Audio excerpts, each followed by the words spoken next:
So... next time, I'm directing you, so... Yeah, that's your point behind the fucking thing. Okay, come on, let's go.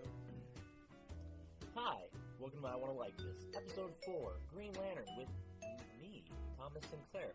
Wait, what? Oh, yeah, the roles are reversed this time. My friend Jordan Pryde from episode 1, you may remember, X-Men for, stupid. The third X-Men movie that sucked. No offense to the actors involved, especially Patrick Stewart, who's amazing. He gets mentioned in this one as we cover Green Lantern, which, oddly enough, is what made me want to do this podcast. I'm a huge fan of the Green Lantern comics. Kyle Rayner is my guy. I like Hal, John Stewart's cool, but Guy Gardner and Kyle Rayner are my favorite Green Lanterns. And when I heard they're making a Green Lantern movie, I got super excited. Ridiculously excited. Just like the whole idea of this podcast. Only to be horribly let down. And I saw it with friends, and they thought it was a fine movie. And I explained, no, you have no idea what's wrong with it. You have no idea what they could have done. And my friend looked at me and goes, well, what would you have done if you know this comic so well? And then I laid out my plans for a 3-movie arc to my best friend and his girlfriend. And they were like, yeah, that's a much better idea. And I was like, I have a bunch of really opinionated, really creative friends. I wonder how many of them have felt like this. And that idea stewed in my brain until I decided to make this podcast. So, that's a very long-winded explanation of saying, welcome to episode 4 of I Wanna Like This, Green Lantern, with myself, Thomas SInclair, and hosted by my friend, Jordan Pryde. I hope you enjoy.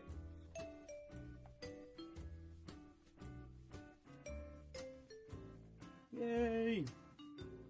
Oh. I hate this movie so much. Like, it was so hard for me to get through it. It's terrible. It was really one of the greatest movies of our time. I fucking hate you for even saying that out loud as a joke. To be fair. Hi, everybody. I'm, once again, Thomas SInclair. Jordan Pryde. Yay! That's me. We're going to do a fun little thing here, and we're going to kind of role reversal, because we're going to talk about the film that made me want to do this podcast, because I got so upset seeing it in the theaters. Is this really the reason? When I saw it in theaters, I saw it with Iz and Vic, right? And they walked out of it. I think I might have been there with you. No, it was just the three of us.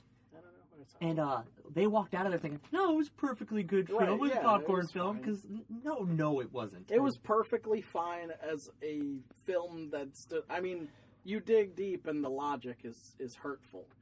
But, again, if we talked about if you don't get to write a movie and say, well, you'd understand this more if you read the comic or read the book, because that's not how you write a fucking movie. I will explain the short-sighted... Well, not... I will explain my reasoning for wanting it based on when I get to the points. Mm-hmm.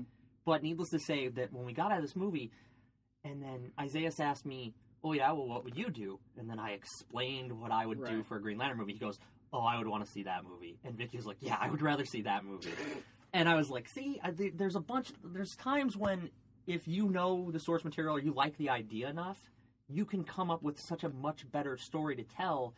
And I give credit to the people who, production-wise, because films have to go through so many hands, so many eyes have to see it that, there's a lot of people in Warner Brothers.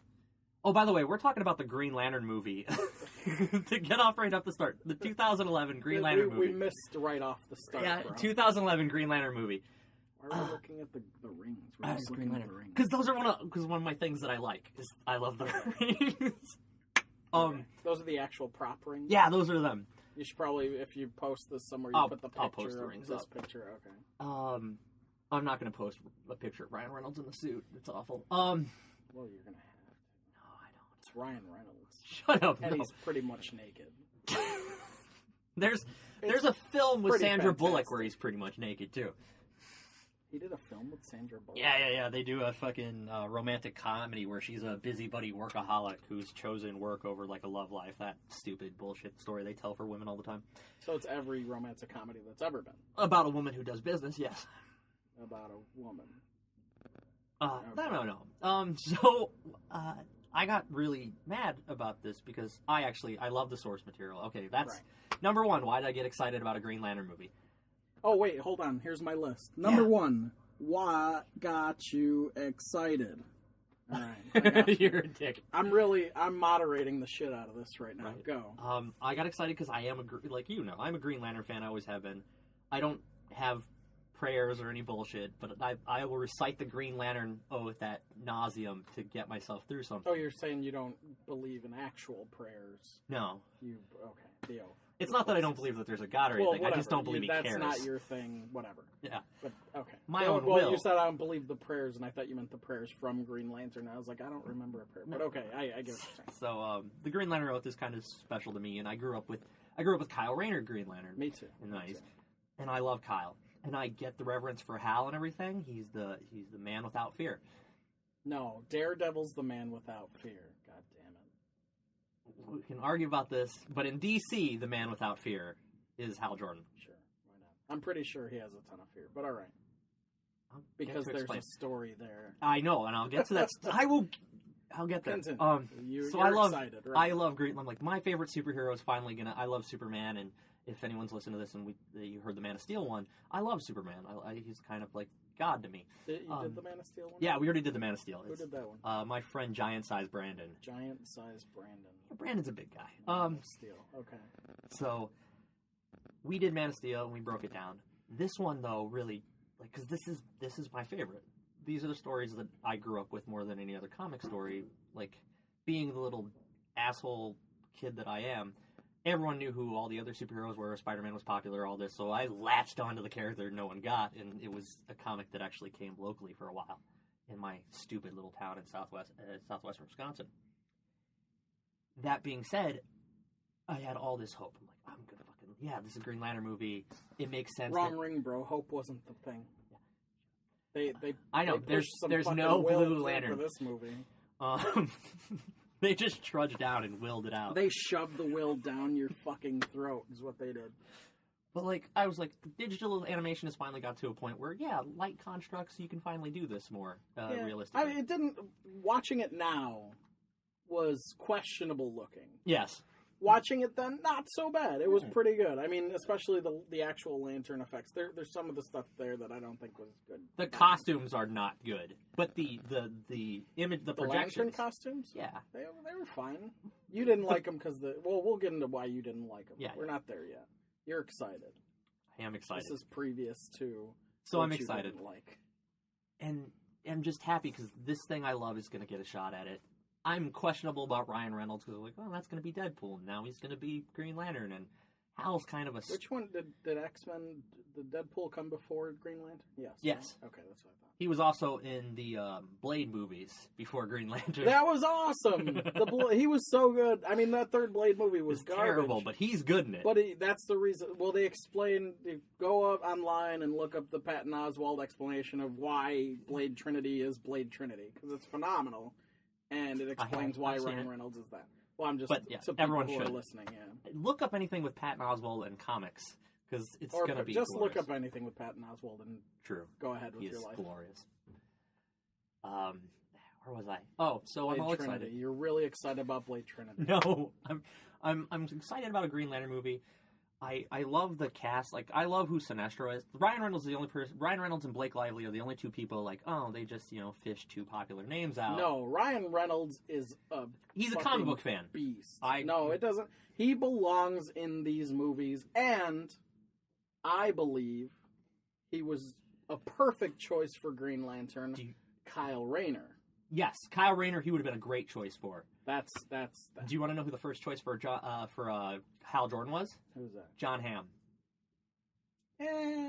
Wait till he's a good actor. I'll touch on. I enjoy him, but this is another reason I got excited. I got to see snippets from the first script, and the first script is much different. And Hal Jordan is Hal Jordan in it, and it's a period piece. Yeah, it's set back in the 70s, and he's literally an Air Force test pilot, and it is John Hamm. I don't think it would have worked. I think it would. I think Captain America's the only one who could pull off timepiece. When I get to how I want to do what I would do, I'll explain why. Okay.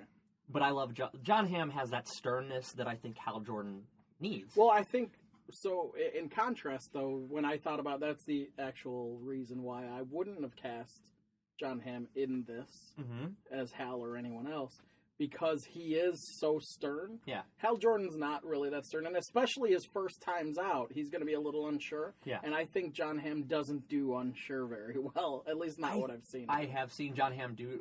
John Hamm is a much more skilled actor. Except for in 30 Rock. Yes. He's phenomenal in 30 Rock. He's a great comedic actor, too. Right. He's got chops. He's going to be doing Parks and Rec coming up. Yes, in the last season. Mm-hmm. He's friends with Amy Poehler and Tina Fey, so it makes sense. So, aside from Ryan Reynolds, like, Tim Robbins is a great actor. Mark Strong as Sinestro just had me. I was like, yes! Well, he falls under my list. He's of those British guys. Ian McKellen, he is British. Damn it is British people.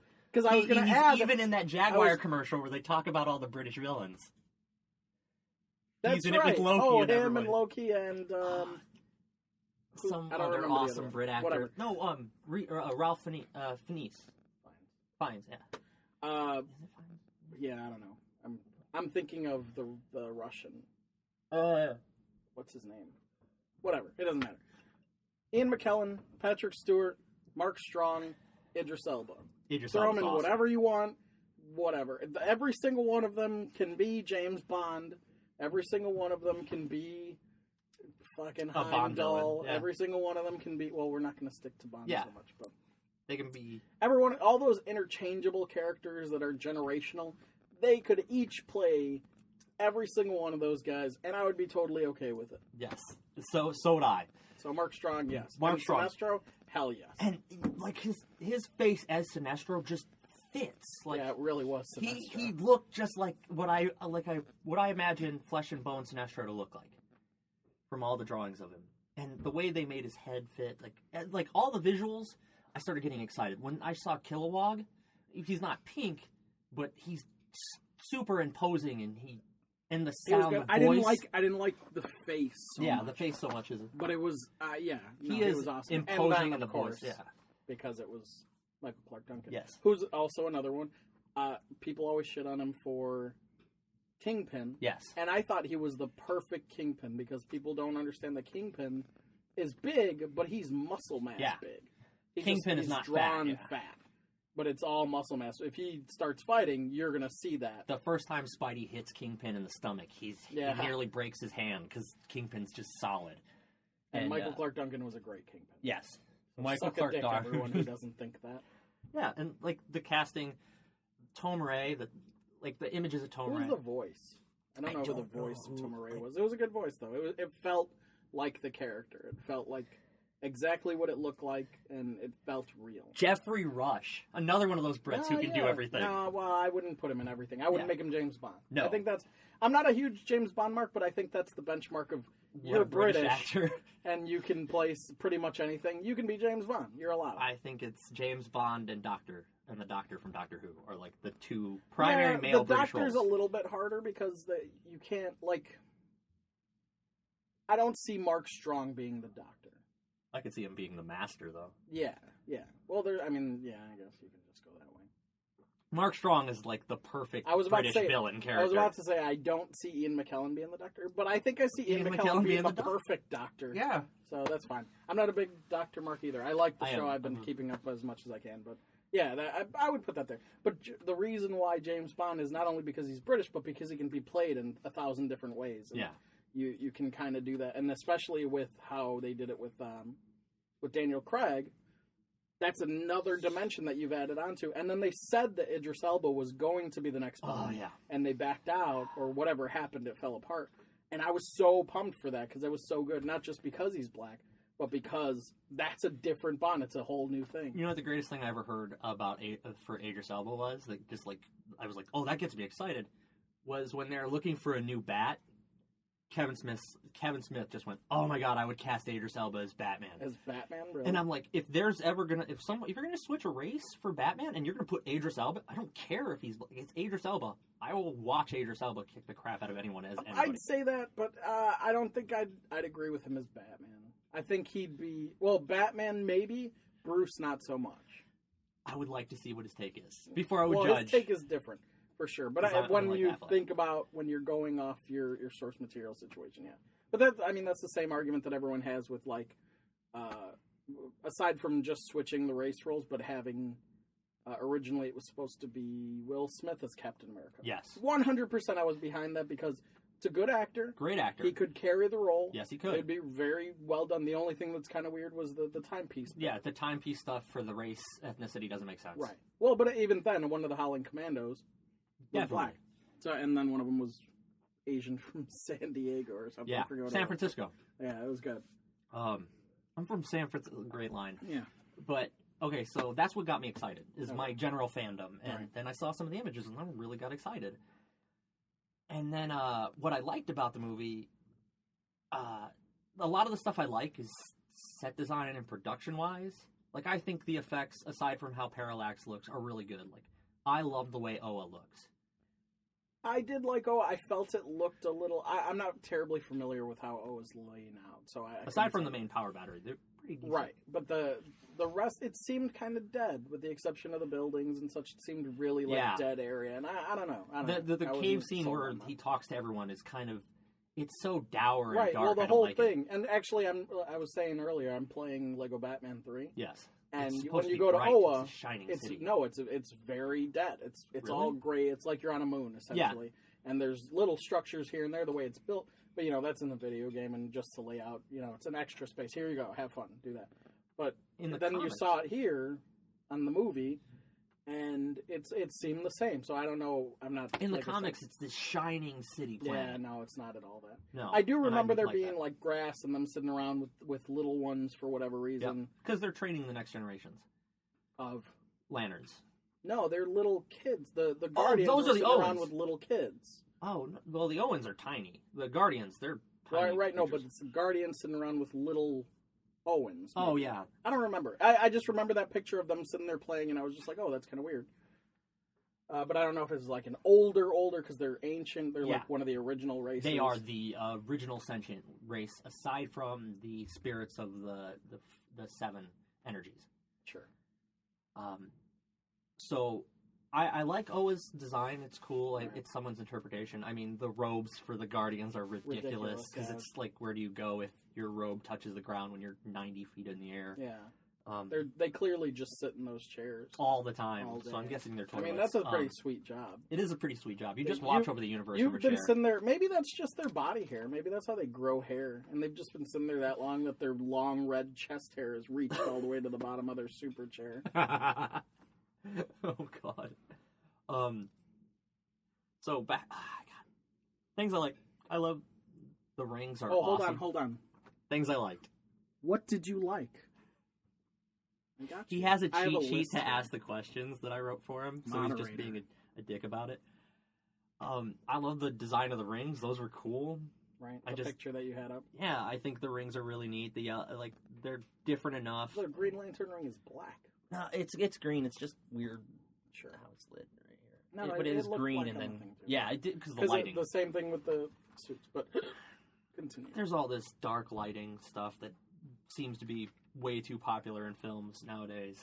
Gritty. Yeah, I hate that Green Lantern. He does do that voice at one point. Oh, did he? When he first talks to Carol, he tries to hide his voice. Yeah, and it's just like, after that, that's other than some of the designs of the characters. That's and it. That's where it ends. No, there's got to be more that you liked about the movie. About the movie, let's knock down some comparisons to the comic and the source material and how you thought it should have been as a movie. And when you're watching the movie, there's so much of it that feels forced. Okay, and they force his friendship with the guy who's like a tech nerd. Yeah, which I don't even know who that was. But... Nope, not a clue. He's on the list here, and then everything with Carol Ferris. Carol doesn't feel like a real person who would be a pilot. She's not, like, aside from getting in the one fight with Hal, she's not really headstrong. She doesn't really... She's just this supportive role that doesn't want to be with him, but she's is going to be with him. just kind of there because her dad owns the place. Yeah. It's like, I've been here for years. I might as well fly. Yeah. She's just there to be the child love interest of Hal, Right, which is silly. It's not a have they known representation each of other women. since they were children? Yeah, well, Okay. she's in that opening sequence where he's a kid. Well, I mean, in the movie, yes, but in the source material. Yeah, they've always known each other because Okay. his dad worked for Ferris Air before. I was just wondering if they didn't just do that just to do that. Actually, that first scene is like a flashback scene out of Green Lantern Reborn, where they explain Hal's origins, which is a really good graphic novel and book that if you want to know something about Green Lantern and Hal Jordan specifically, that's the one to pick up. I have it somewhere. It's a great book. I think if they had stuck to some of the ideas there more, but then You get into that. right off the bat, like...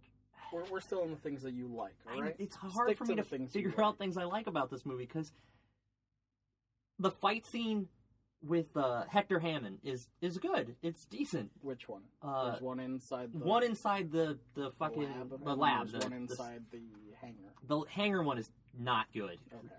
Because it's just like, The bam, one you get where knocked out. Waller's there. And she Yes. gets- okay. Where they kill Waller off. I don't think they did. He He does catch her in the water, that's right. I thought she was dead, and I was like, oh, well, there goes They the did smash her continuity head in into that the shit. glass. But that would explain them setting up later on. Why that she she hates was, superhumans. Yeah, there you go. But yeah, the lab fight is a really solid fight with the effects. Sure. It shows Hal still trying to be more physical than use the projections from the ring, and that's a really good fight for him. Right. The pilot scenes make sense, like Hal being reckless. Right. Until there's that moment he's feeling fear, which is where I'm going to get into the things I don't like. So I'm trying to jump to the things I like. He has a sense of enjoyment with the ring. Right. I like that. When he first flies. Yeah, when he first flies, Yeah, there's that's that one sense of of my joy. favorite scenes. I like that. Sinestro has this really great speech when he's putting Hal in his place really early Oh, on yeah, you were mentioning. about how Sinestro describes fear. And it shows that Sinestro has this real understanding of fear. And almost fascination. Yeah, which is so pivotal for the character. Right. Like, you understand the turn, like even with a name like Sinestro, pink and he looks like the devil.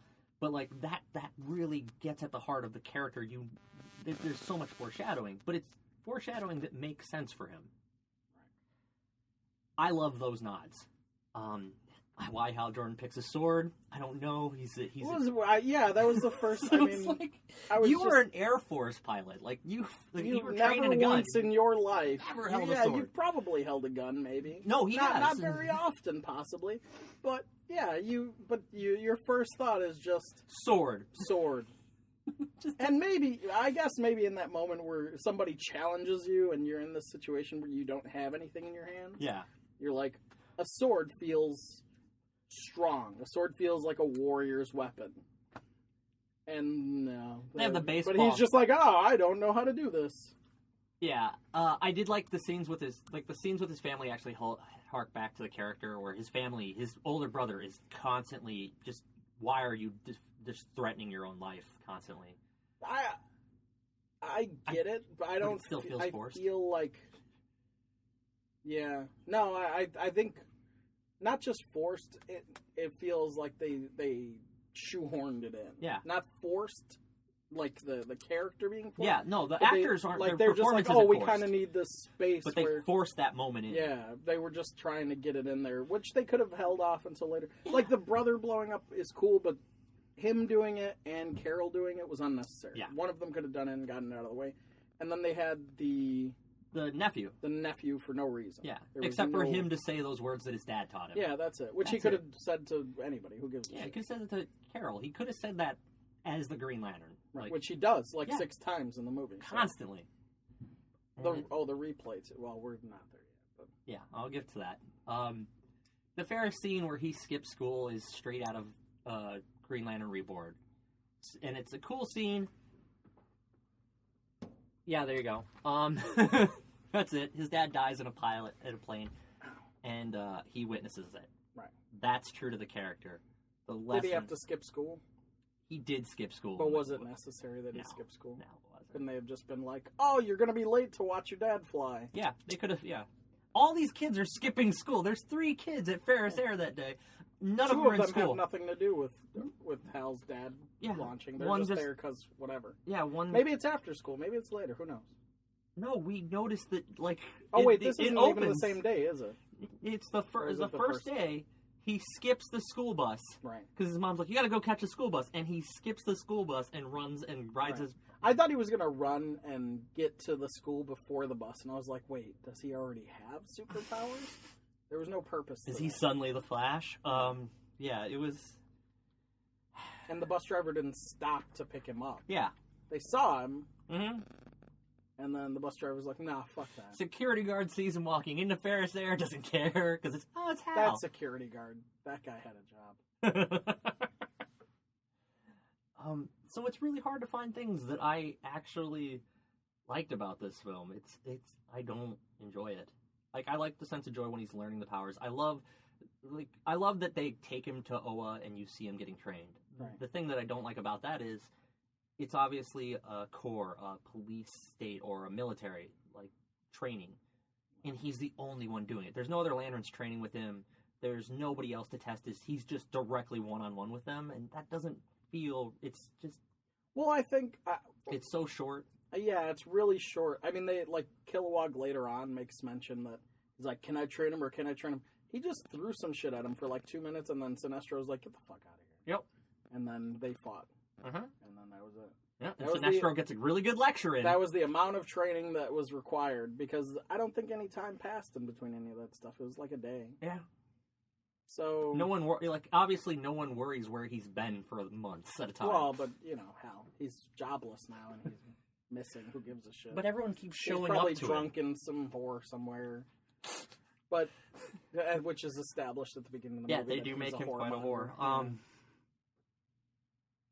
Why is he a whoremonger, not just a whore? He's kind of a whore. Because he's a man. You can't be a whore. Don't play that gender biased bullshit with me. Not on this podcast. Can we get to the things I just don't like about it? No, hold on. I'm not on that part of the list. Are you trying to make me think of things I might have liked about it? Yeah. I really like the rings. I think we covered that. Yep. You really liked those Hal Jordan abs. What? That. The Oath? How about the introduction of The Oath? How was that? I mean, the comedy rolling into it, I wasn't a fan. The comedy rolling into it is terrible. But the actual introduction, how was that? When he first lights up and the music hits and he does the Oath, it's really cool. Because it's the music. Those words, yeah. And the music was good, with the exception of the one thing. But he does the Oath, and instead of the costume coming on like it should and him being taken away, we have 6-7 more minutes of bullshit and forced romantic crap with Blake Lively as Carol before he gets angry. He gets angry, and that's when he fucking uses powers. And that doesn't seem right. Should have been Red Lantern. Yeah, right? It's the rage, right? And that just... The Oath is... I love the Oath. Hearing the words on the big screen is awesome for me. When he does it later is much more it's powerful. Yes. When he's trying to conquer fear while saying the Oath. And that's really it. Like that, when he's trying to conquer fear, aside from the fact that fear is in Coast City and he doesn't just lure it away, I like it. The Parallax came to get him. Yep. Okay. Well, so, what blew it for you? That's terrible wording. What did you not like about this movie that made you come here and create a podcast in order to shit on it? Well, to tell the writers and director you hate them. I don't hate them. Dear writers and directors, you know what it is? Thomas SInclair hates your guys. I know there's a first draft a first script that's more true to Hal Jordan. There always is, though. Yes, and that's what I'm saying. Is I feel like a lot of the stuff that's in here, because it's not true to the characters that they're like. People could say, "Oh, you're being too critical," because Harry Potter is a great film standalone, away from the books. I've never read the books. I enjoy more or less most of the Harry Potter movies. I mean, I think Harry Potter's a useless character. At the end of the day, those movies are really true to the characters that are in the books. Okay. Game of Thrones, all those characters are really grounded in who they are in the books. Well, some of them are mix and matches. I haven't read the books, but I know they're mix and matches. They have solid groundings of who the character is. Right. And I think when you're going to do a movie based on a pre-existing form of media, you have to be true to the characters. Right. And you can put them in new situations, but the characters have to be true to who they are. Sure. And none of these characters are. Hector Hammond is a scientist in this. And in the original comics, he's a thief who gets exposed to the same kind of meteorite that makes Gorilla such a super genius. And that's what... Gorilla Grodd? Yeah. Okay. And that's what makes him a super genius and have the powers. Parallax only exists in this movie because an Owen, a Guardian, gets corrupted by fear, and that's what Parallax is. In continuity... Did they explain that? Yeah, they explain that. That he's an Owen? Yeah, okay. One went to try and movie, conquer fear. Yeah. Yeah, right. In the comics, he's not. In the comics, Parallax is a being that's been around since the Big Bang. The Big Bang creates seven entities. Right. Will, fear, hope. Will, love. fear, rage, hope, love, compassion, death, and life. Okay. And 8 with life, because it's life is the complication, is the complete set. Yeah. It's all the light, and death is the absence. And they spread throughout the universe, and that's what causes the sparks of life among all the universe. And will is one of the core values. So they're all different entities. Like Io is this creature of will, and it's like this giant intergalactic fucking koi fish that glows green and swims through it. And it's made of the energy itself. Io? Yeah, Ion. Which will become Ion when it's embodied in a person. Oh, that's right. Yeah, okay. And Greener doesn't. Yeah, and Parallax is this insect-like creature that travels through the universe and gives the seeds to fear throughout the universe. Right. Right off the bat, Parallax isn't trapped some late day when they try to consume fear. Parallax, in the central power battery, the reason all the Green Lantern rings have a weakness to yellow is because Parallax and Ion are fighting in the battery to contain fear from spreading and destroying the universe. I know, that's weird. Yeah, that's why they have a weakness to yellow, is because fear is embedded into the ring as well. Okay. So, that's the history. Here's the thing I don't like about this movie right off the bat. There's all this exposition. Well, the movie starts out with this shitty, boring narrative. Yes, and I hate those narrative expositions for one good reason. When you tell a movie, you are supposed to identify with a hero right away. They're supposed to be your first connection to the movie. They're your touchstone. They're who not really. Sometimes you can establish a movie with the villain, the opposite end. Yes. Right. But they don't. Like, Parallax isn't a villain, really. Because it's just this entity. Parallax is a villain. It's a villain, but it's just this entity that comes. And destroys. Yeah, they try to turn a personification of an enemy in Hector Hammond. Oh, shit. Yeah, because Hector Hammond, the way they wrote him, which is completely out of character, is so sympathetic. They basically just pulled the Spider-Man movie Harry Osborn, Peter Parker relationship, and like I said, and put it on Hector and Hal, where instead of the dad figure loving the second son figure for being smart, he loves him for being a doer and being a physical guy, where his smart son, he fucking just shits all over. Right. So I feel bad for Hector the entire movie. Like, I'm kind of happy he kills his dad. Spoiler alert, bros. Oh yeah, there's a spoiler at the beginning of everything in these. So that's just completely out of type. It's completely out of character. And Hal, they do this thing where they show all these events where it leads to Hal's death, and then we get to the fighter pilot scene where he's testing something out, and he has a moment where they do the whole flashback of something they showed. Yeah. You said Hal's death. Well, they show Hal's dad's death, and then Hal's doing this fighter pilot, and then he has this moment of fear, which is uncharacteristic. And he has this whole flashback of his father's death again. Right. It's still the exact same footage it's they showed us. literally the same thing. We just saw 7 minutes of this setup where his dad goes, and then we just watch it back to back. Yeah, it's literally you're flashing from Hal doing this test Hal crashing. to his dad fucking up to Hal to his dad to his dad's and it's death. the same. It's the exact same thing. Exact so you've same seen footage. the same 5 minutes in twice in a row. Yes. For no reason. For no reason other than to you fill time. literally didn't even have to show the first time around. You could did. have just showed him in those And middle that's the flashbacks problem. and it would have been a better... They do all this build-up before we even get started it doesn't fucking matter. Like, none of this shit matters. Because you could tell this in exposition further along. What we need to do is start off on the jumping point on Hal. Right. And they don't do that. Well, and when they do introduce Hal... He's a completely unlikable fuck. Right.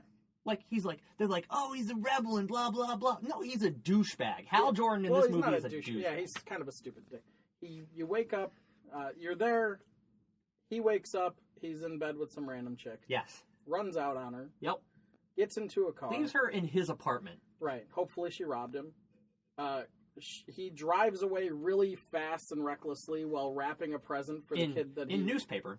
In newspaper and it's goofy and it's it's kind of lighthearted that he's wrapping in a newspaper because he's in such a rush. He's always so busy banging whores or being a whore, depending on which way you look at it. He's being a whore. Those girls just so he couldn't wrap his nephew's gift, and then he drives up and parks on the curb like a dickbag. That doesn't even he doesn't park on the curb. Oh, he also almost crashes on the way.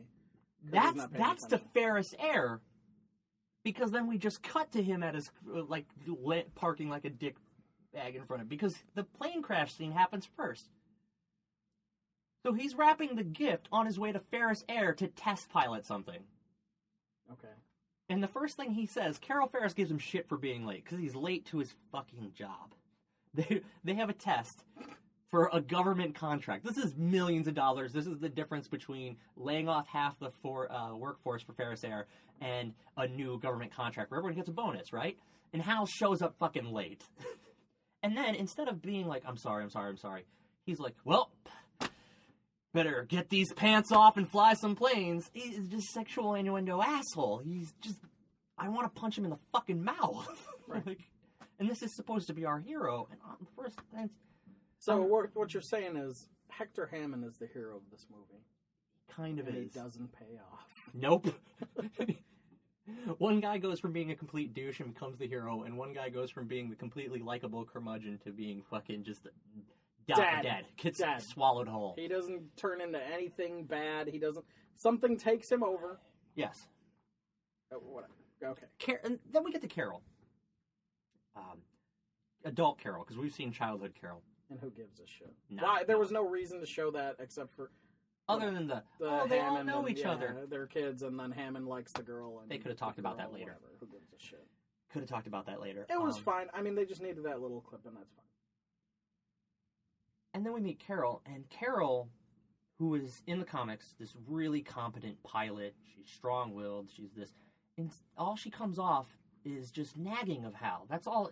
It's not defiant. It's not strong. She just seems like she's there to either bitch at Hal or structure up his weaknesses, right? She's like, you can do it, or you're a fucking idiot. Like, right. That's all the role she plays. She's the stereotypical chick that wants to fix him. It's poorly written fucking character work. Right. And that'll always upset me. When a character isn't a real person, and she's not. She's just...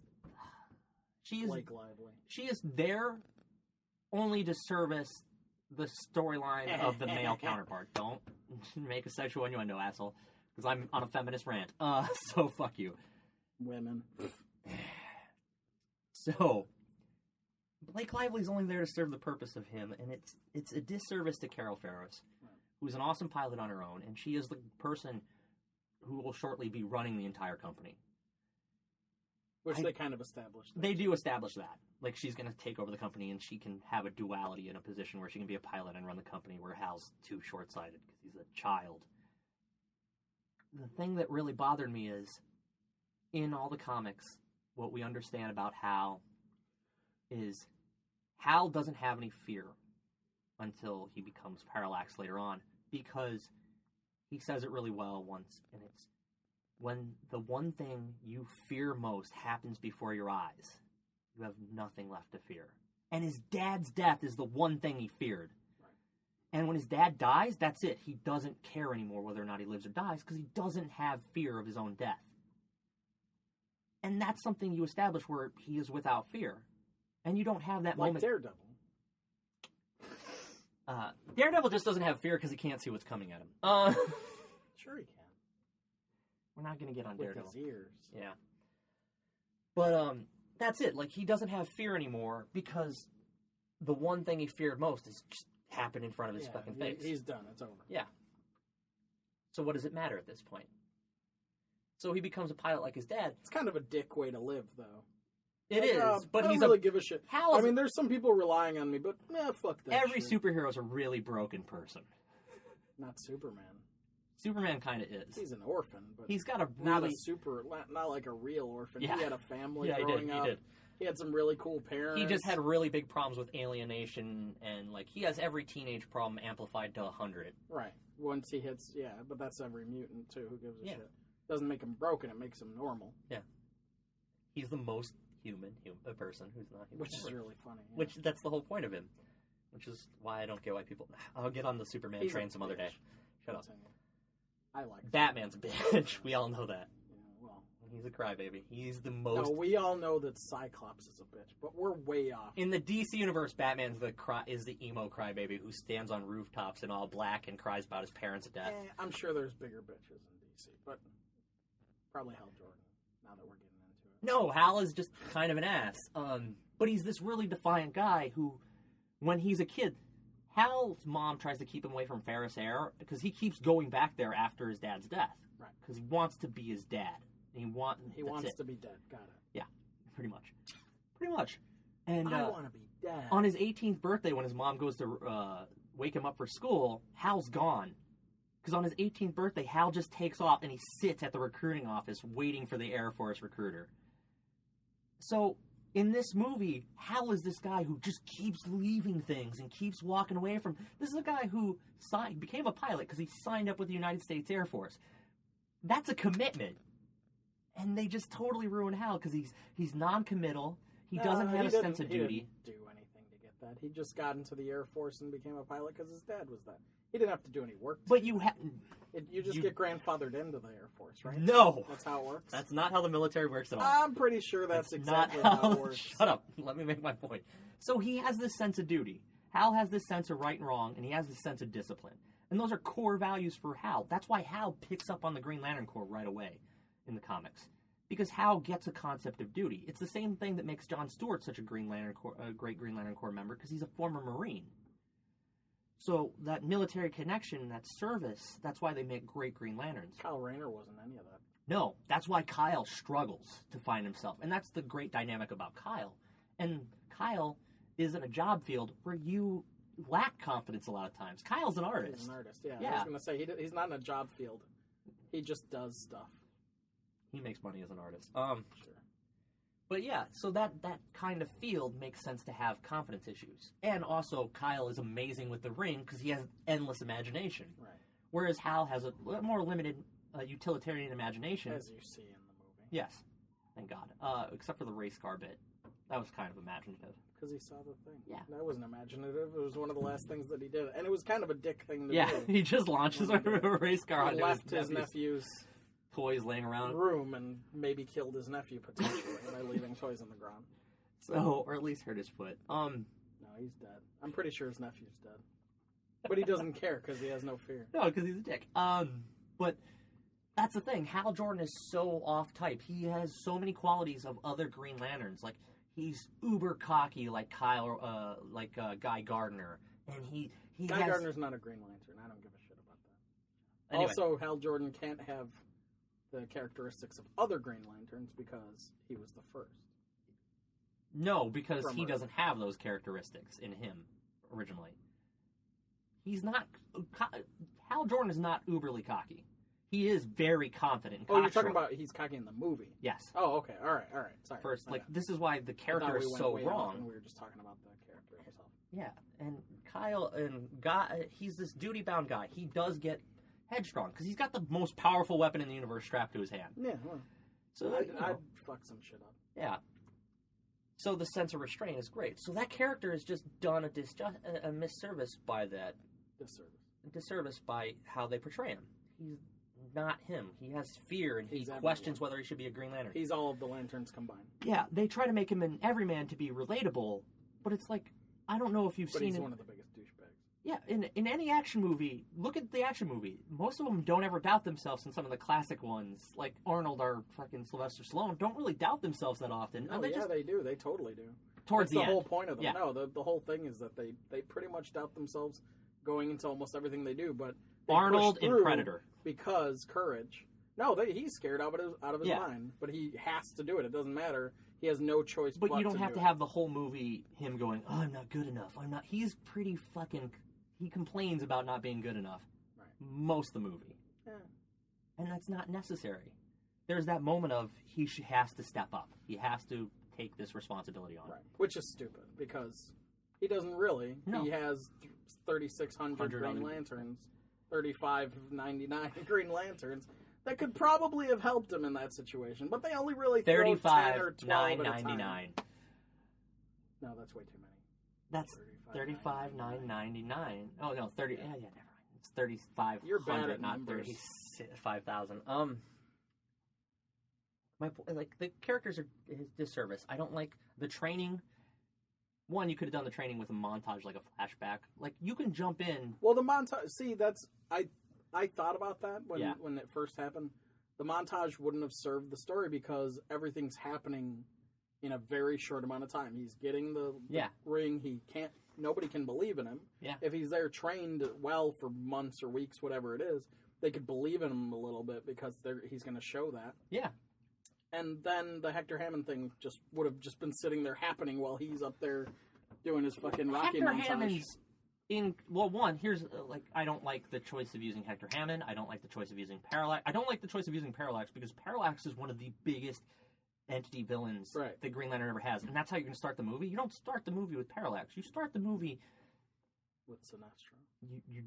I'm going to get there when I retell. You start the movie with a smaller threat to Earth that Hal doesn't know how to. You're skipping ahead now. Yeah, to where I don't. How you would. I don't like how the Guardians are concerned with powering fear. Like they should never give into that.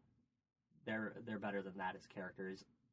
The training sequence, there should have been more than Hal. He should have people alongside him training with him at two. Oh, I was going to mention that. I don't think so because Hal was recruited, and as they're all recruited, one dies, and then the ring chooses. So you're assuming that out of 3,600 people, more than one of them are dying in this series of events just randomly because that's how it works. But I don't think that's how it works because if you get 3,600 cops. Yes. Ready for my argument for that? Go. Early on, when Hal is first on Oa, Sinestro leads people to go fight Parallax. And they all fucking die. That's 6 goddamn rings floating around. That's 6 comrades that he should be training with. Oh, yeah, they died. Yeah, they died. At He least 2 fucking of them got killed burned out. at least 3. Hmm. So there should be at least 3 people training alongside him. Yeah, true. And that's one of those things. There is a camaraderie. And even if they're not doing basic... But his camaraderie is with characters that are already established. Yes. But no, here's the thing.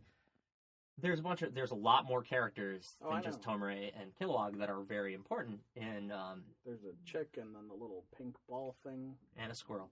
And a space squirrel, yes. So, the thing is, even if they're not training at basic level, there should be people training with him. Right. And he should be made a part of the group and the team, not just functioning as a solo guy with 3 trainers. Because that's how the military and everything else works with a system like that. And that's how they've shown in the comics to be. And it's one of those things where it's about there's that big moment where everyone goes, we're the core. The core, yeah. So there's this unity thing, and he's just fucking alone. The whole time he's alone, and they just keep going, won't handle it. That's what they do to him the whole fucking movie. It sounds like your problem. I mean, we totally know that Parallax was our problem the entire time. But since he's not coming for us right now. But he's going for Earth, and he's looking for you because your ring's the one that put him away. Yeah. So, go fuck yourself. Yeah. And, that whole idea of unity is just cast out. And it's all these they're core values. They're so busy on Oa putting the rings together and shooting light into the sky for no reason. They can't help him. Yeah. There's just... And they did see 3 of their buddies die trying, so they're probably pretty afraid.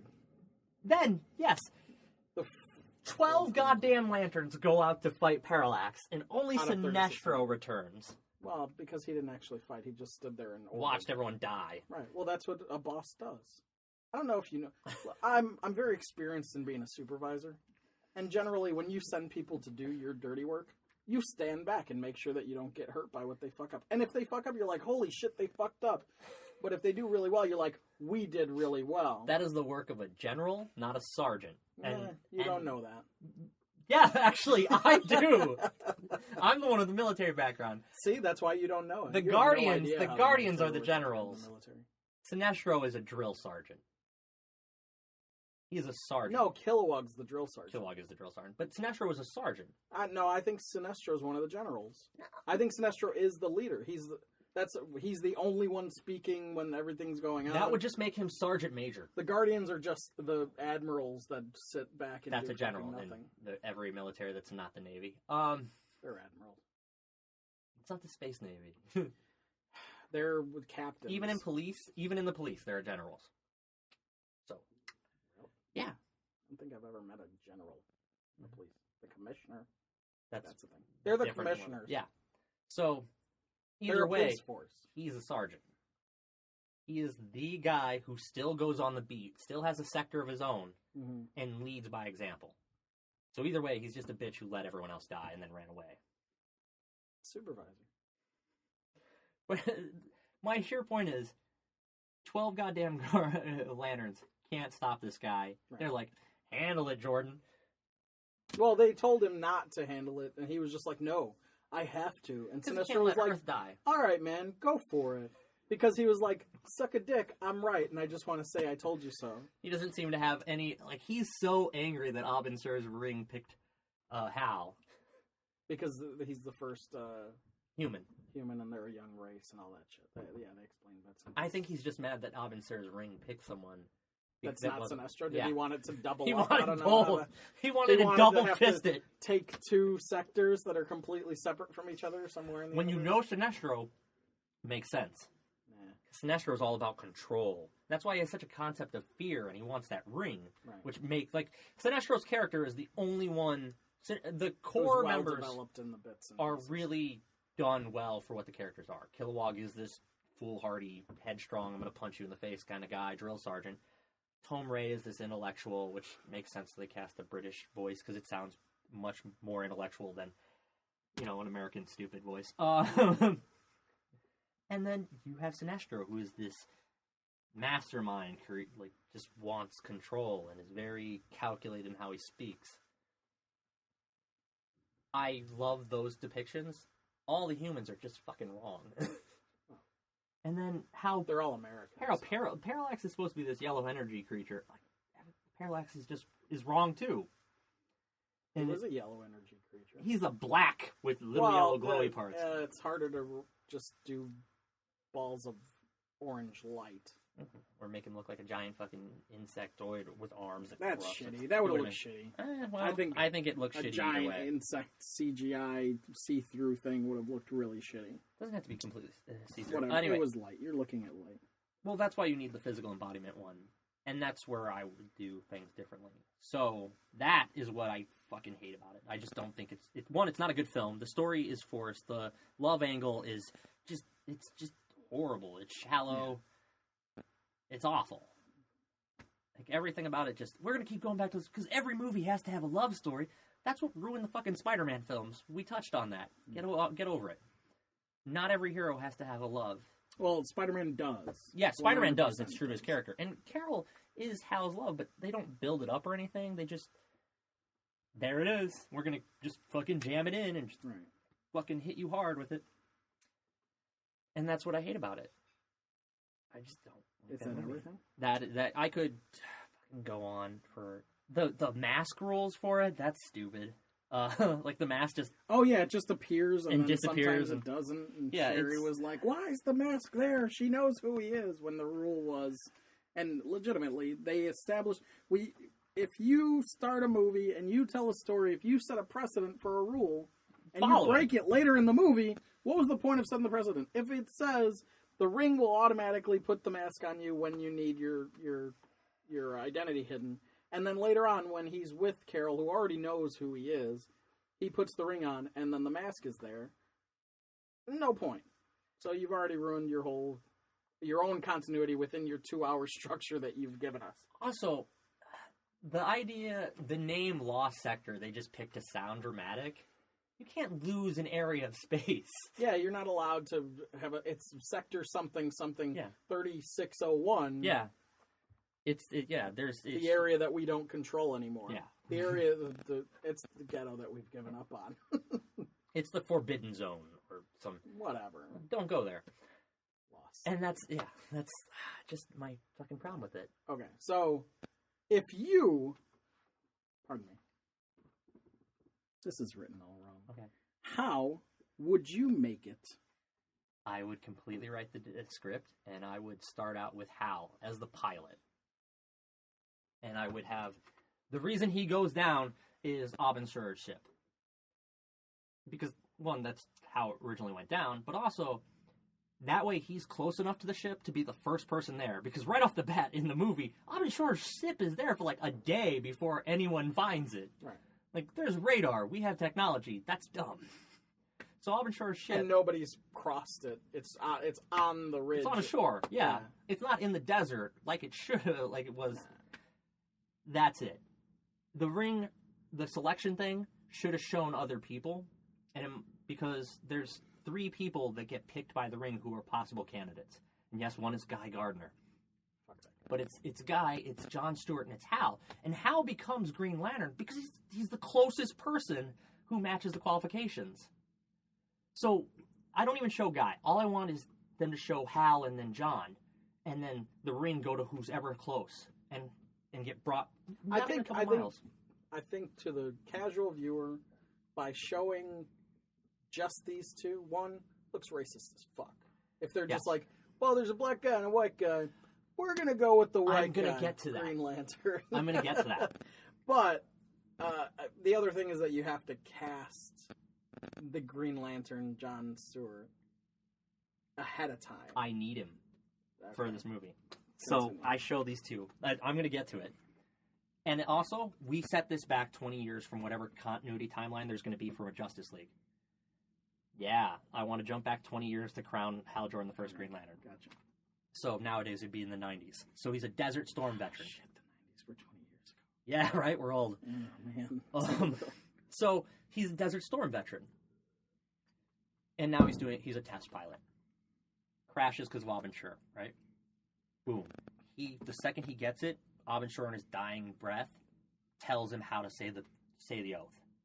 And he says it. The second he says it, boom. Boom. You can't do that. Why can't I do that? That's superhero rules. You don't just show you don't give the hero his ability right away. He's got to work for it. You've got to attach them to that character first. Yes. So you have to have a sympathy for that character first. Yeah. Before you give them their power. So you don't have that. If it just opens up and you're like, all right, we're flying. The only other way I would do it is I would already jump to Hal being Green Lantern. To tell you the story. Because he's going to tell you why. He's going to tell you how his dad died. And he's going to say the lines. That's what I'm saying. It's that. That's one of those rules. If the narration's going to happen. If you give them whatever it is first. Yeah. You show that. You've already given away your end of your first act. Or the beginning of your second. Whatever it is. You've given that away if you put it in the opener. You kind of ruin the mystique that you're building up to. So, from a storytelling standpoint and the rules... If I'm going to open up with the quote-unquote rules... I'm going to open up, and it's not going to be some superimposed Owen voice. It's going to be Hal. It's terrible. And it's going to be Hal's voice, and it's going to be this very simple line. When it opens up with him running... Like, we start with him skipping school or whatever to go to Ferris Air, and right as you see Ferris Air and you get the the pull away as he's running to the airfield, you hear Hal say, very clearly, when the one thing you fear most in life happens, you have no fear left. Right. You have nothing left to fear. And that's when you you see his dad. And his dad fucking goes, you have to start going to school. Your mom's going to kill me. Right. Dun, dun, dun. It was his mom. And when he goes, do I have to go? And his dad goes, no, you have to go there. And gives him the jacket, right?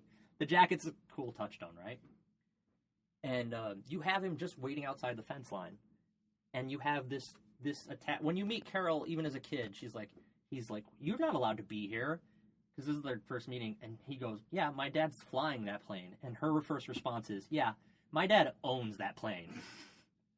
And you have the crash happen in the air. You have just, boom, a technical failure, dad dies, kid just witnesses it. He doesn't get knocked back 20 feet and risk a concussion and possible fractures. Oh, that logic just pisses me off. No, just the explosion in the air, and he just watches as it falls down. There's no remainder. There's no last sight of his dad. There's just the knowledge that his dad just died. Right. And even you can wait to have the narration right then. To have when the one thing you fear most in life happens. See? Oh, I like that, though. What I would do is open with the kid running to Ferris Air. Mm-hmm. Maybe have them have a little interaction in between. Yeah. Him and what's her face? And Carol. then you show the Ferris Air thing. Yeah. And then the narration goes over that, but you don't show the crash at all. You do what they did Focus in on the actual kid. movie. No, you don't show it. Just whatever. That's it. That's all of it. Then later on, as the movie goes along, you get those little bits and pieces because you've been given that. I got you. If something happens in front of your eyes, then it gets revealed throughout the thing. Exactly. And he relives it, which is Explosion. during the Abensur setup.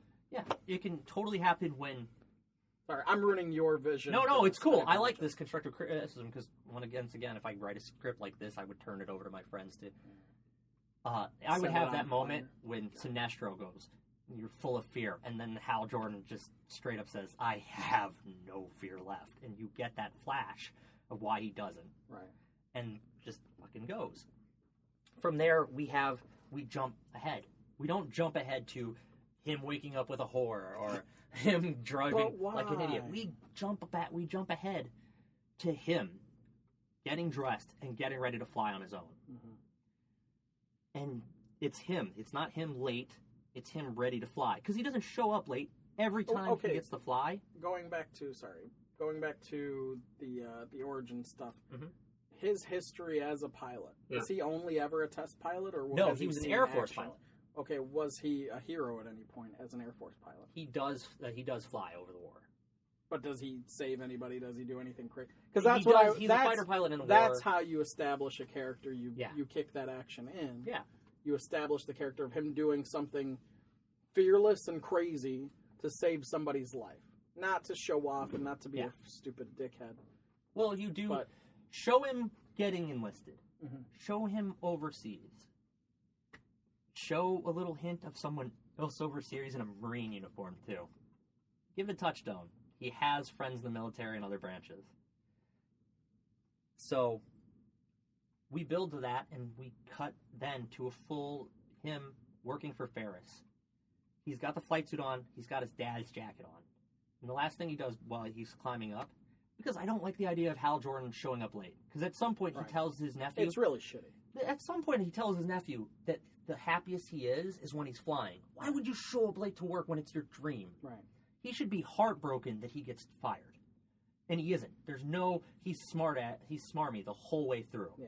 Not angry, not depressed. He's just smarmy, and it pisses me off.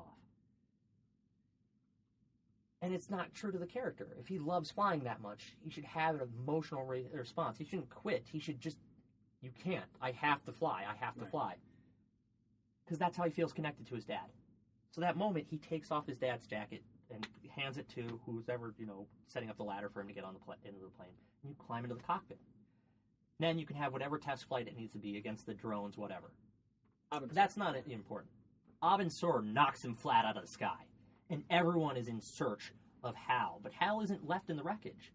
The ring pulls him. And then you see the whole thing with Abin, how, we'll explain later that Abensur, the ring could have picked one of two people. That's for later. Abensur picks him, he gets the ring, and Abensur tells him. So now we have this buildup of why this guy is cool. He watched his dad die, he fell in love with flying. He was always in love with flying, he becomes a pilot. This matters to him.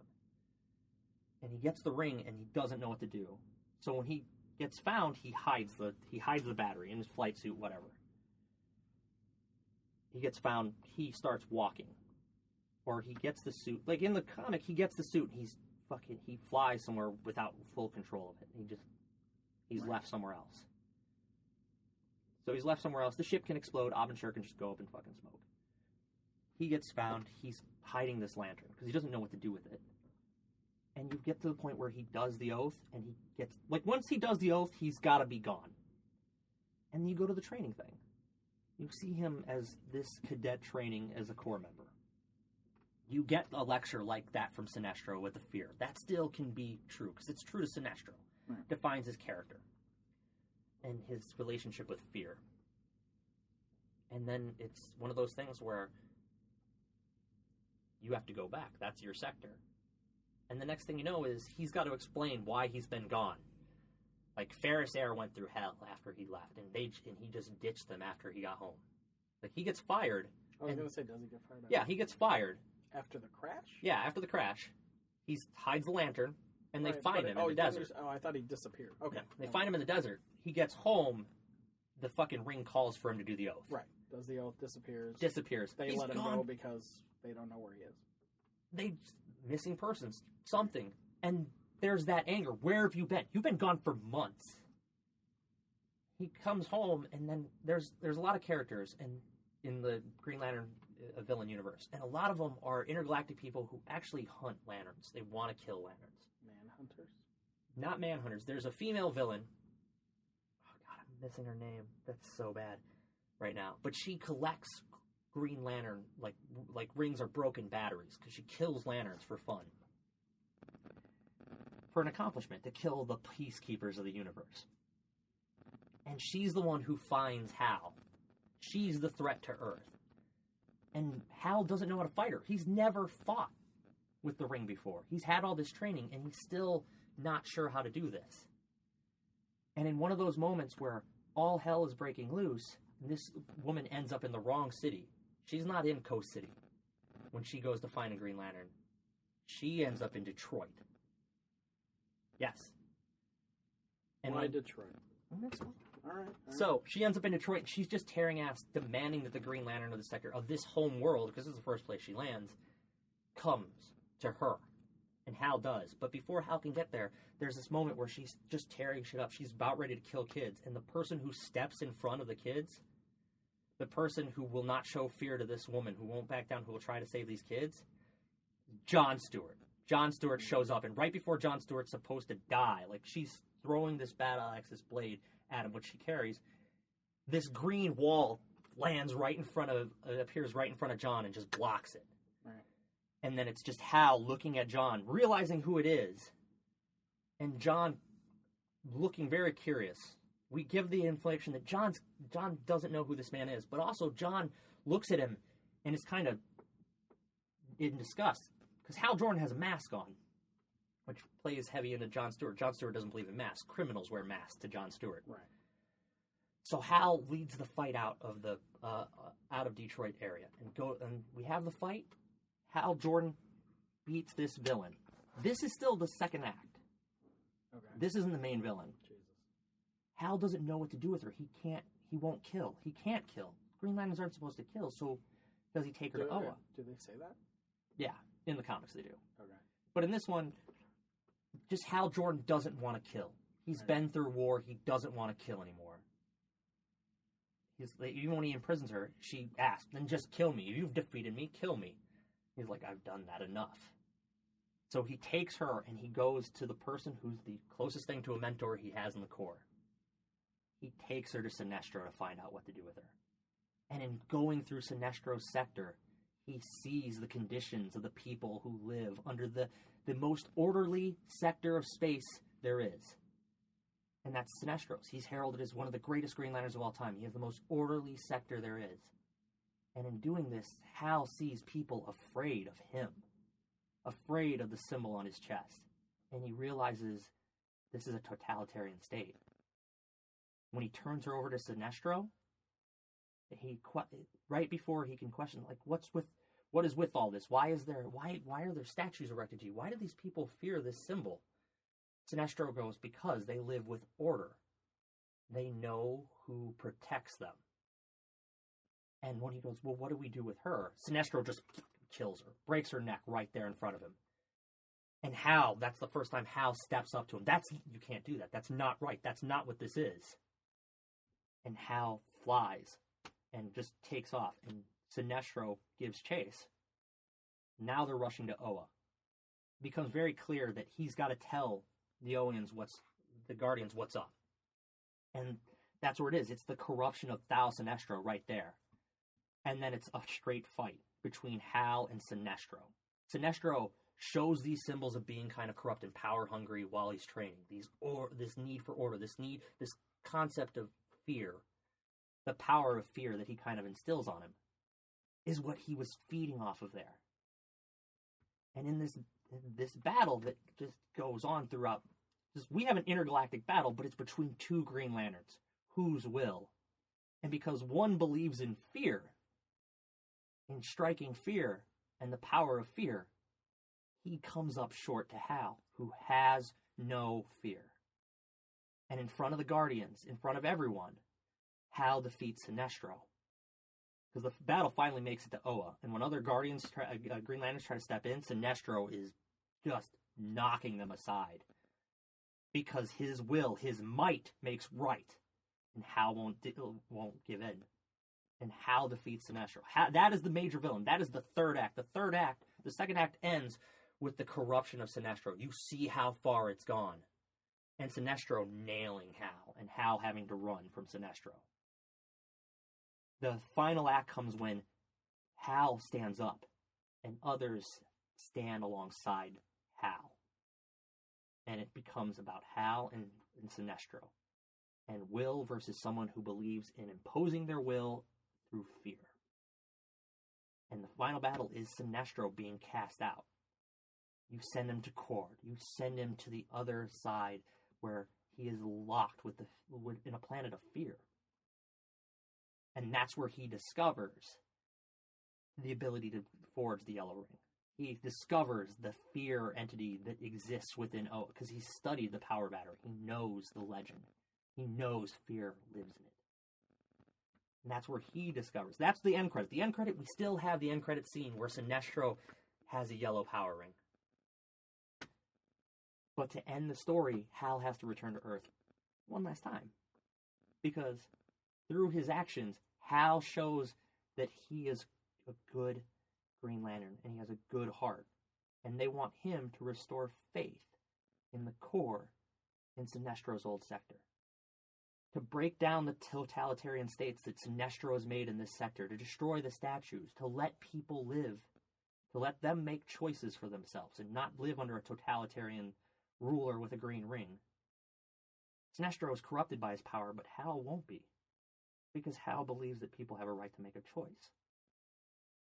So Hal is chosen to be the Green Lantern of Sinestro's sector to take over. And Hal is left with Sinestro's ring to give to a new human, because now they believe in a human's heart. And who did Hal see right before he left Earth? He saw John Stewart, ready to sacrifice himself with no fear. And he goes to Earth, and he sees John, and he takes the mask off. And they have this moment where they knew each other from Desert Storm. One a Marine, one an airman. And he explains that when this ring could choose someone, I only got it because I was the closest person to it. The only other person that this ring thought was a viable candidate was you. I can't be here anymore. But you can. And he gives him Sinestro's ring. And that's it. We leave the last movie with two lanterns that are human. Hal is going to leave into space. So that he's going to be gone he's going to be one of the premier Green Lanterns. And John Stewart is going to be a Green Lantern on Earth, First Sector 2300. And that's where we leave it to go to the next one. And we know what the next movie is. Because at the end of the credits, we find Sinestro consumed with the idea of fear, making the yellow power ring himself. Because they send him to a place where fear should torture him, fear should corrupt him. It does. But he gains control. Because he always wanted control of fear. He always knew how to make others fear him. So the last thing you see is Sinestro forging a ring for himself. And the second movie is the Sinestro War. Jesus. Right? That's 2 movies that you just told. I did. You told 2 movies. Then the third movie, Sinestro Corps War, which is another 2 fucking movies. I think if you tell it with the right pacing. Yeah, it's hard. It is. Because you have to establish 2 complete characters. You do. I don't think you can establish... But you establish them through their relationship to each other. Right. Which is a whole act, at least. It's a good chunk of the first act. The first act is... Half the first act is them even getting to him being a lantern. Yep. Then montage. And then you're in the second act. The first act ends with him being transported to Oa. Right.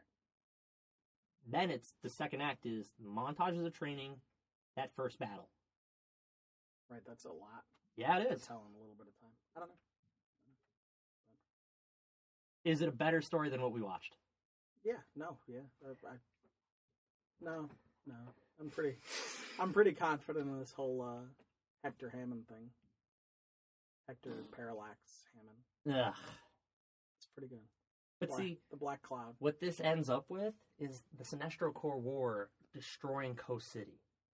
And that failure to save all the people that he loved is what makes... Something did destroy Coast City. Cyborg Superman. Cyborg Superman, that's right. So instead of Cyborg, I have Sinestro Corps War breaks it. Wow. And that's what causes him to kill Sinestro and to have fear enter him. Parallax. And then Hal Jordan becomes Parallax. That's a really big story. Yeah, it is. And it leads to a third film. It's not Marvel, man. Sorry. It's not. It'll never be Marvel. Marvel's the ones who could pull it off. Marvel would be the ones Warner who could pull Brothers, it off. though. That's the problem. Like, Warner Brothers could totally pull it off in the animated universe. I could tell this story in animated movies. I mean, the problem is that they would tell it in one animated movie, you'd get one of those stories. Yeah, maybe. you'd get to him but being that's it. the But first villain. There would be no continuity to it. That's what I really don't like about those. Yeah, there was a time when they were trying for continuity, and then they did the New 52 restart with it. Well, not continuity to the comics, continuity to each other. No, with the movies, I know. Because there was no continuity to those things. They just threw out the stories, which are well done. A lot of them are very, perfect very homages well done. to the comics. Not all of them are perfect. Some of them are kind of shitty. But they're perfect. But overall, they're pretty good. They should stick to animation and television. They should. That's the real thing. And I think that you could tell these stories in the animated product. I think you could, if they had enough. You can tell them in the movies. Yeah. Well, you know what they're lacking? You know what they're lacking? They're lacking someone with a vision like Kevin Feige. It's not just. I don't think it's just Kevin Feige. I think it's the fact that Disney picked up Marvel. Yes. And they have unlimited resources for one. But they have the creative freedom to say, okay, we're going to try this. If it doesn't work, we've lost some money. So, whatever. You guys, Marvel made a bunch of really good movies. Yep. With Iron Man and Thor. Yes, they did. did. And they got picked up at, was it Cap? Was the first one? Cap was the first Avenger that they knew they were going to do. The Disney. No, when did Disney pick up? Yeah, I think Cap. Okay, Cap or Iron Man 2. One of the two. So once they got it, they were just like, you've established, if you start losing money, cool, whatever, you lost some money and we tried something out. But until they do that, that's fine. So they did that, but Disney has the back, and they've given them the freedom to be like, okay, here's your comic book writers. Yep. Write the script. Whereas WB, I think, has comic book writers do it, and then they hand it over to screenwriters who lose the vision of it all, and they don't. And it goes through all these. I would be fine if it was a seasoned screenwriter.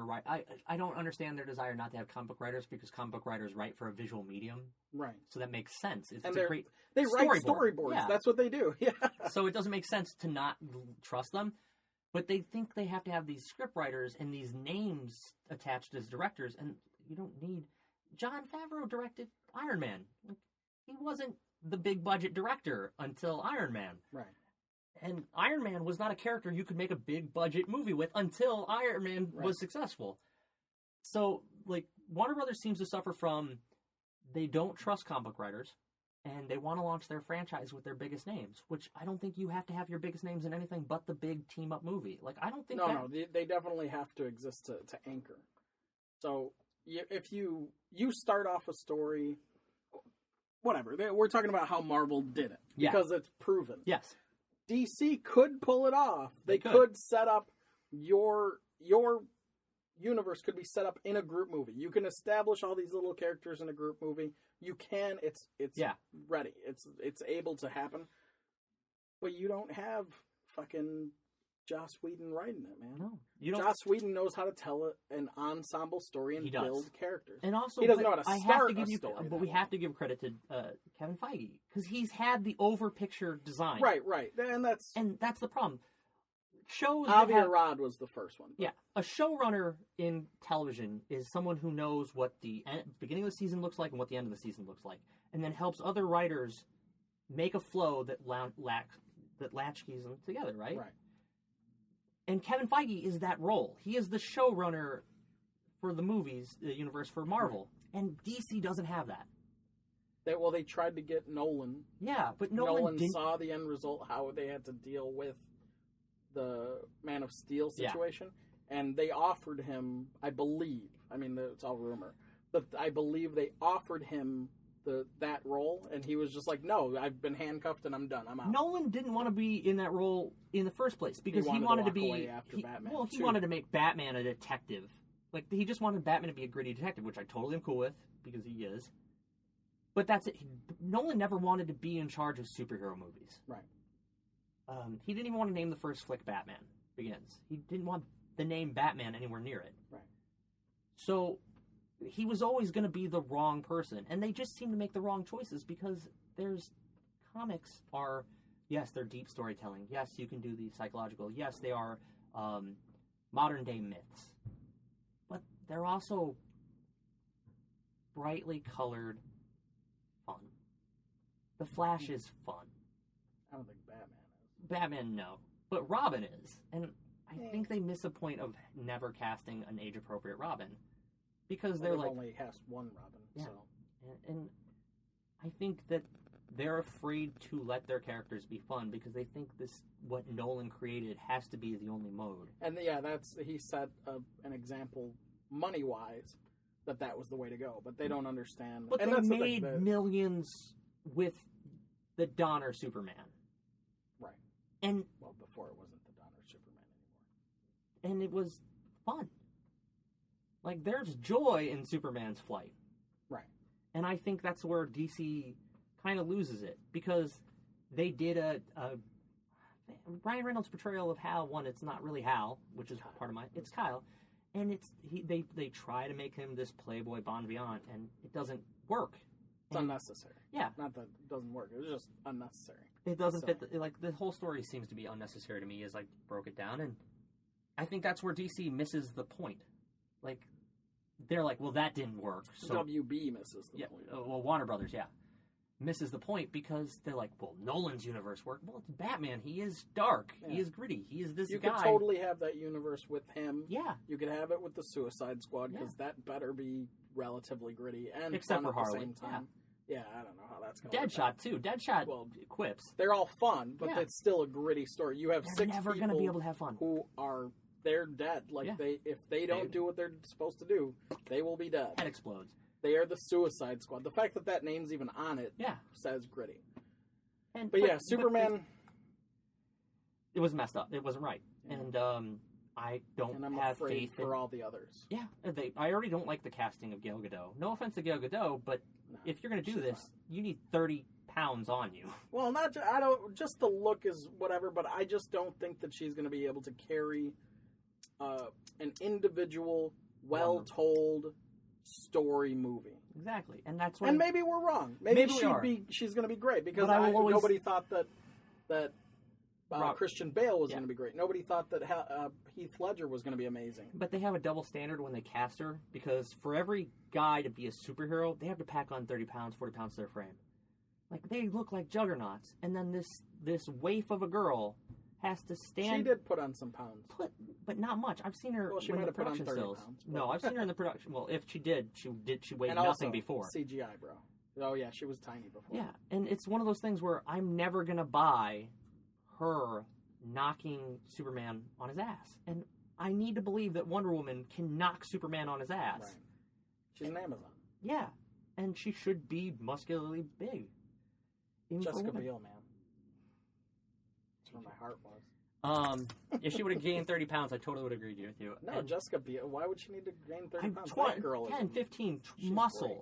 I want a girl with biceps that make me go, oh, I feel like a fucking pussy. You're looking at China. I don't want would've been the way China, to go. no. But that's what I'm saying. That Yeah. build is what you're looking for, and that's not going to I sell. would have been happy with It's not going to. a more toned version of Lucy Lawless.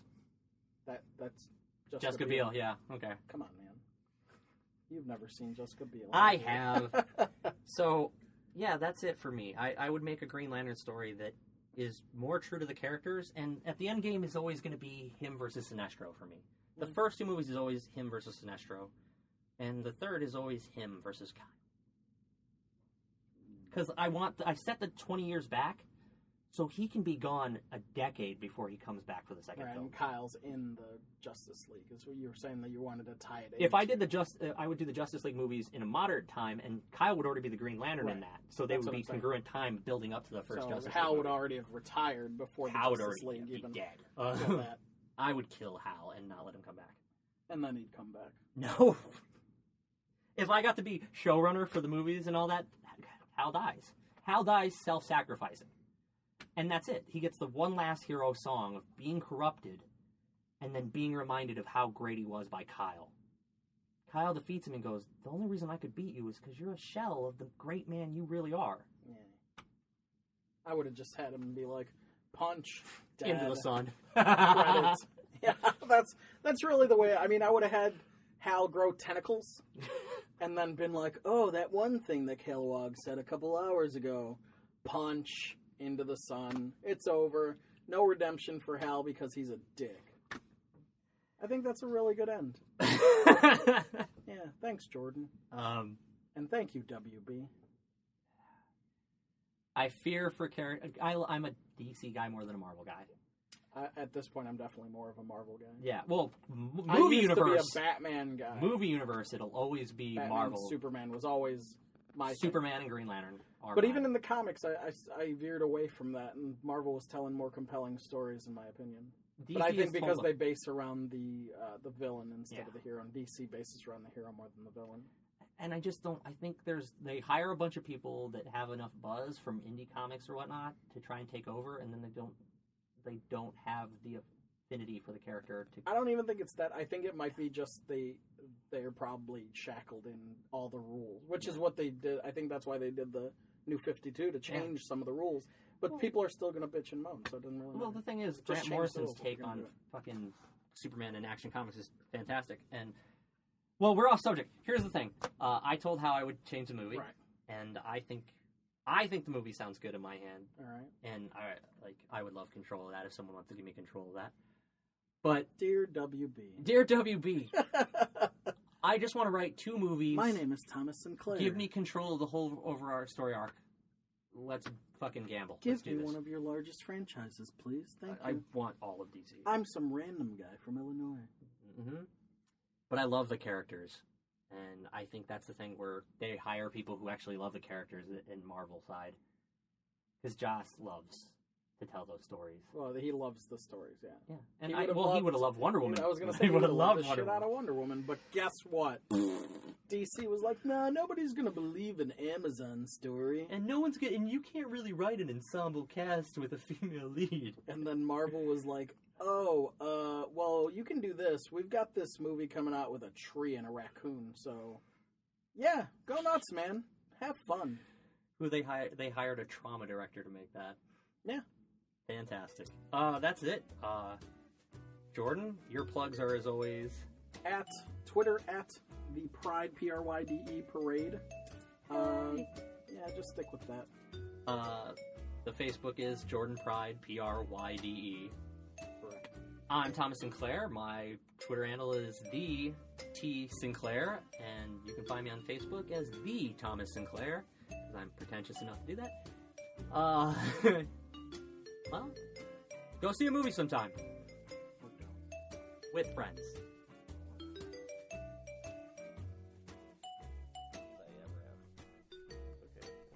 We're gonna do the outro now. Okay. That's you that time. That was me. It was me last time. Yes. we recording? Yes. Crap. I hope you enjoyed episode 4 of I Want to Like This, Green Lantern, with special guest, me, and special guest host, Jordan Pryde.